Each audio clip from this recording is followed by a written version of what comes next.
Ang latest, ang hottest sa showbiz and entertainment. Heto na sa Ang Pilipinas Ngayon.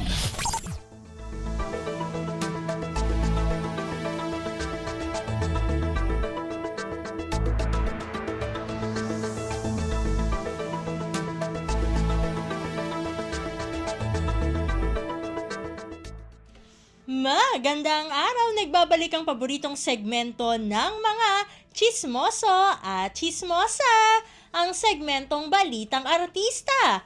Narito muli ang inyong chika Dora Steph Vicente upang hatid ang mga pinakamainit na showbiz balita para sa araw na ito. Hindi ko na patatagalin pa ang ating introduction at simulan na natin ang ratsyada ng mga chika!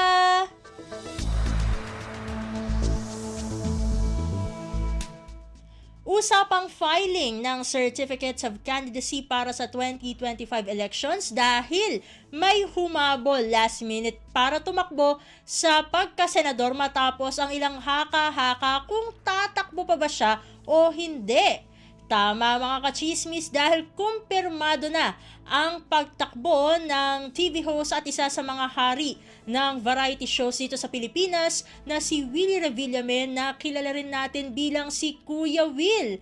Eksaktong alas 5 ng hapon nitong Martes nang makapag-file ng kanyang COC ang veteranong TV host para nga sa pagkasenador sa magaganap na eleksyon sa susunod na taon. Matagal ding pinag-isipan ni Kuya Will ang kanyang pagsabak sa mundo ng politika bago siya magdesisyon. Aniya, hindi para sa kanya ang gagawin niyang pagtakbo kundi para sa buong sambayan ng Pilipino.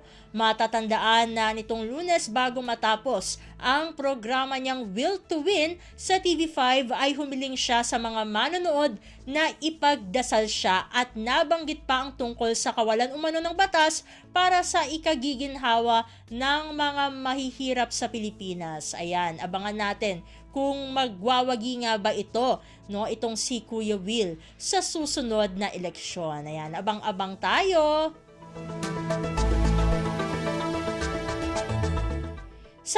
Samantala, usapang eleksyon pa rin tayo mga kamosa dahil pakiramdam ng mga netizen patama ng kapuso actress na si Kylie Padilla kay Alger Abrenica ang cryptic post niya sa social media patungkol sa isang great leader. Pagkatapos kasing mag-file ng Certificate of Candidacy o COC ni Aljur para sa pagtakbo niya bilang konsehal sa Angeles City, Pampanga ay naglabas si Kylie ng kanyang saloobin tungkol sa pagiging magaling na leader. Nag-post ang estranged wife ni Aljur sa kanyang Facebook account ng quote kung saan inilarawan niya ang isang great leader ay quote-unquote a man who sees his family as his first unit. Narito ang kabuang mensahe naman ni Kylie para sa atin mga kachismis dyan. Quote-unquote, a good indicator of a great leader is a man who can lead his family. That is his first unit, his first community. A man who raises his kids with good values, integrity, and humility. A man loyal to his wife and remains true despite obstacles. A man who has a great heart o a man who has a heart close to God. Service is about what you can do for others, not what they can do for you. Yan ang dugtong pa ng Kapuso Star.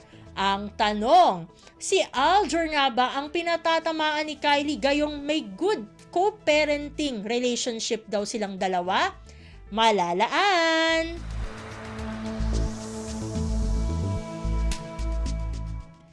At sa pagtatapos ng ating segmento sa edad na 18 ay nagdesisyon si Chloe San Jose ang jowa ni two-time Olympic gold medalist na si Carlos Yulo na lumaya sa kanilang bahay dahil toxic na raw ang pananatili niya roon. Ayon kay Chloe, nakaranas siya ng domestic violence sa loob mismo ng kanilang tahanan na nagdulot sa kanya ng matinding trauma. Bata pa lang daw si Chloe ay grabe na ang inabot niyang physical at verbal abuse mula sa ilang miyembro ng pamilya na nakaapekto na sa kanyang mental health. Ibinahagi rin ng girlfriend ni Kaloy sa isang panayam ang ilang detalye tungkol sa kanyang kabataan. Quote-unquote, I experienced po domestic violence. Kaya po noong 16, gusto ko na talagang umalis po. Pero since minor po ako, I couldn't. So naghintay pa po ako ng 2 years, mag-18 para po makaalis ako. Yan ang pagbabahagi ng dalaga sa naturang panayam. Nang mag-high school daw siya sa Australia, ginawa ni Chloe ang lahat para makaiwas sa pamilya. Halos lahat daw ng extracurricular activities sa school ay sinalihan niya kahit pa nangyayari ito tuwing weekends. Ayon pa sa content creator, nagdesisyon siyang umalis sa kanilang bahay habang kumakain sila ng kanyang magulang at kapatid. Nag-away sila ng kanyang nanay hanggang sa tuluyan na siyang sumabog.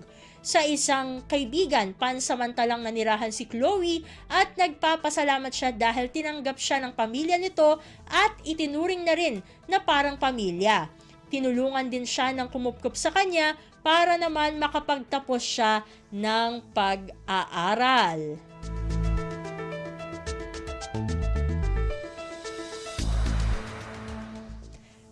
Naku, konti lang ang oras natin para sa ating segmentong Balitang Artista. Maraming salamat mga kachismis para sa inyong pakikinig sa ating segmento. Ako muli ang inyong chika Dora, Steph Vicente para sa Radyo Pilipinas World Service! Ang latest, ang hottest sa showbiz and entertainment. Heto na sa Ang Pilipinas Ngayon.